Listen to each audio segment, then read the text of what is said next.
So I felt compelled to make like a video diary because I keep saying how tired I am. And I realize sometimes there's no context to that.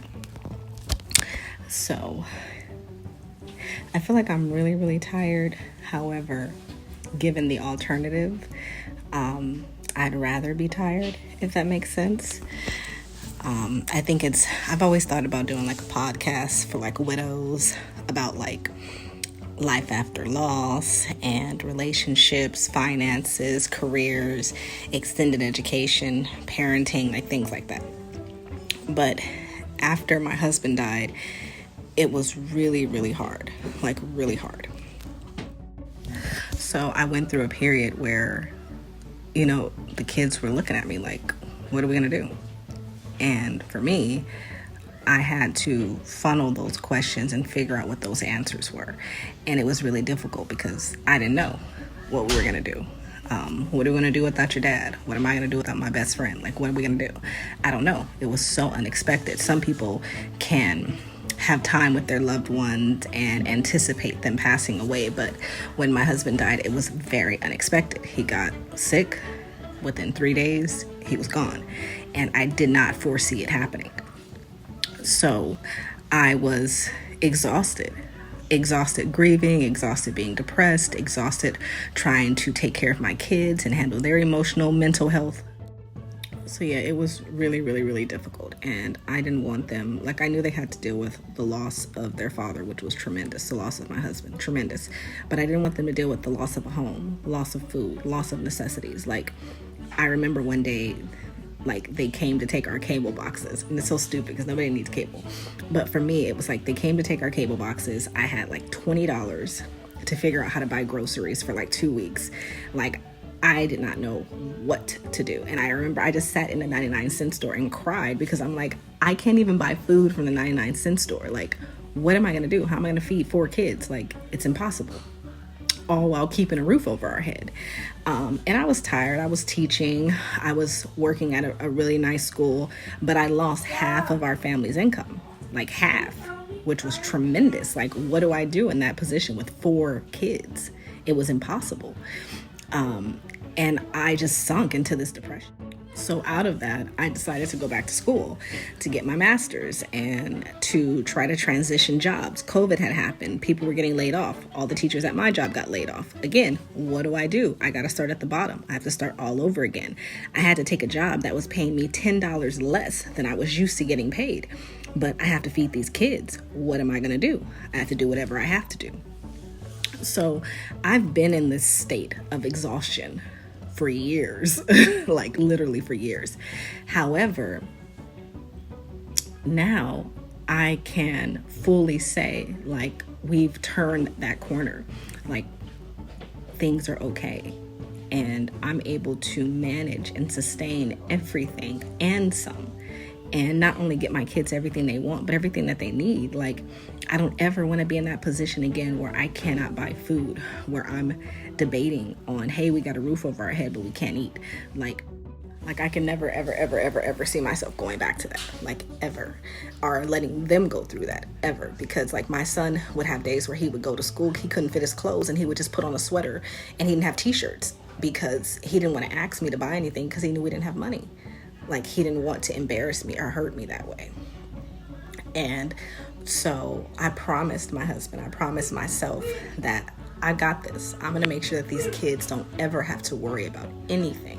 I'm going to make sure I give them the best life I can possibly give them, the best opportunities, and that I'm going to work my ass off to make sure that we never, ever, ever have to go back to that point that I was at that day. I stood in the 99-cent store with that $20 trying to figure out how to buy us food. I'm never going to go back to that. So I'm going to be tired. I'm going to work until I can't work. I will sleep when I get a chance to. It doesn't mean I'm not healthy. I'm very healthy.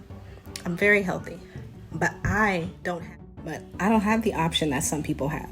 And I pray that a lot of people never have to experience what I experienced, and never have to lose somebody that they love so dearly, lose their spouse, be left with nothing, have to start over, be left with kids to provide for. And I know I'm not the only woman. And that's why I thought about making that podcast, because we all need to talk. It's a whole community. I have patients that are mostly widows that I talk to every single day. But if you don't know the struggle, you'll never understand my hustle. I cannot slow down because I'm the only person that they have to depend on. We have family members and things like that that help us and are there for us and support us, which is amazing. Yeah, like we have family members that support us. That's amazing. But at the end of the day, I'm all they have. I'm all they have. And I have to make sure that I provide for them. And not just provide, excel past that, because the economy is getting worse. Things are more expensive. Times are getting harder. They're getting bigger. They want to play sports. They need so much. Like, I don't have time to slow down. And I've come too far. It's only up from here. I'm only going to keep propelling up. I don't have time to sit back and be comfortable. Yeah, I might be able to have a few extra hours to myself, but them few extra hours, I'm not making any money. And I cannot sit back and be able to continue to provide for them and miss out on opportunities to make more income to provide for them, because they deserve that. So if I have to be a little bit tired, I'm gonna be a little bit tired. I know at the end of this, when I see my children and how happy and functioning they are, because I see children every day come into the hospital I work at that are not able to function, that are emotionally beat and torn down. I don't ever want my kids to be in that position.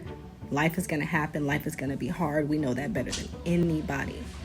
But I want to make sure that I protect them in every facet of their being, physically, emotionally, spiritually, however I can protect them. I pray every day, all day. That's all I do, because I know that death is like this, that life can be here 1 second and gone the next. I know better than anybody.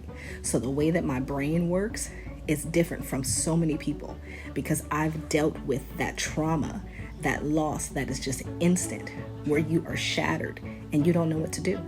And I had to bring myself out of that darkness because my children needed me, and they're always going to need me. And I promised myself, I promised Carlos, and I hope he's proud of me, that I will always be there. And I know so many people love me and love my children, and they're like, Noelle, you got to relax, you got to slow down, you got to rest. And I love you for loving me. I love you for loving me. And trust you me, I know I need a nap. And I take my mental health days. I take days off here and there. I work from home half of the week, so I'm laid up in bed, as you can see, watching Maury, making my calls in between, eating my snacks. I do what I have to do to get self-care in time for me. However, when it comes to slowing down, I just cannot. I will make sure that they have the life that me and their father worked so hard to provide for them, that he can look down on us and know that I'm exactly the woman that he thought I was, that our children will be amazing and well-balanced and having a fantastic life. And until God brings me another, I will hold them down. I will hold them down. I got their front, their back, their side, their bottom, their top, whatever it is, I got it. And they're going to have an amazing life. That's all I can offer them. I'm not going to offer them any less, because they don't deserve any less, because they're amazing kids. And they have been my rock. They have held me together. They have loved me through and through, no matter my bad days, my good days, my sad days. These kids love me like no other. And for that, I will make sure that I always do the absolute best I can for them, no matter how tired I may be.